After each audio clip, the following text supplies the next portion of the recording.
ये आकाशवाणी है। अब आप विशाल शर्मा से समाचार सुनिए।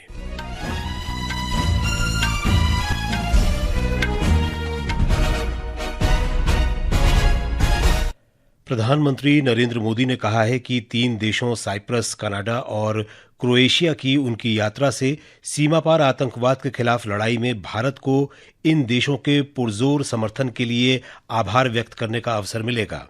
उन्होंने कहा कि यात्रा से आतंकवाद के सभी रूपों और अभिव्यक्तियों से निपटने में विश्व के प्रयासों को एकजुट करने में भी मदद मिलेगी। आज सुबह साइप्रस के लिए रवाना होने से पहले अपने प्रस्थान वक्तव्य में उन्होंने कहा कि ये यात्रा ऐतिहासिक संबंधों को मजबूत करने और व्यापार, निवेश, सुरक्षा, प्रौद्योगिकी के क्षेत्रों में हमारे संबंधों का विस्तार करने तथा लोगों के बीच आदान प्रदान को बढ़ावा देने का अवसर देगी। कल प्रधानमंत्री राष्ट्रपति क्रिस्टोडोलिडिस के साथ द्विपक्षीय वार्ता करेंगे। दोनों नेता व्यापक वैश्विक और क्षेत्रीय मुद्दों पर भी विचारों का आदान प्रदान करेंगे। उत्तराखंड में आज सुबह केदारनाथ क्षेत्र के गौरीकुंड खर्क के पहाड़ी क्षेत्र में हेलीकॉप्टर दुर्घटनाग्रस्त हो गया, जिसमें सवार सभी 7 लोगों की मौत हो गई। मृतकों में 6 तीर्थयात्री और पायलट शामिल हैं। हेलीकॉप्टर केदारनाथ से गुप्तकाशी जा रहा था। राज्य आपदा मोचन बल ने बताया कि दुर्घटनाग्रस्त हेलीकॉप्टर पूरी तरह जल गया है और सभी शव निकाल लिए गए हैं। जिला पर्यटन अधिकारी राहुल चौबे ने बताया कि खराब मौसम के कारण ये हादसा हुआ। सुबह यह सूचना प्राप्त हुई कि आर्यन एविएशन गुप्तकाशी उसका एक हेलीकॉप्टर केदारनाथ से वापस आते वक्त, जिसमें 5 यात्री, एक 23 मंथ का बच्चा, पायलट राजीव सवार थे। वापस आते हुए कुछ मौसम खराब हुआ, जिसमें पायलट द्वारा हेलीकॉप्टर को वैली से बाहर निकालने का प्रयास करते हुए हेलीकॉप्टर गौरीकुंड से ऊपर क्रैश हो गया।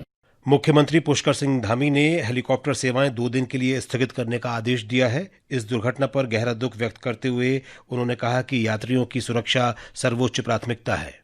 बैठक में निर्देश दिए हैं कि एक सख्त एसओपी बनाई जाए, जो हमारे डीजीसीए के मानक हैं, उनके मानकों के साथ किसी भी प्रकार का कोई भी ढिलाई न बरती जाए और उच्च हिमालयी क्षेत्रों में चलने वाले पायलटों को उसका अनुभव हो, ये एविएशन कंपनियां भी सुनिश्चित करें। एक कंट्रोल एंड कमांड सेंटर यहाँ पर स्थापित किया जाए और जो इस घटना में दोषी हैं उनको तत्काल उनके खिलाफ सख्त कार्रवाई की जाए। और आज और कल हेली सेवा नहीं चलेंगी। जब तक यात्रियों की सुरक्षा सुनिश्चित नहीं हो जाती है, तब तक ये सेवाएं बंद रहेंगी, क्योंकि हमारे लिए एक भी यात्री की सुरक्षा सर्वोच्च प्राथमिकता है।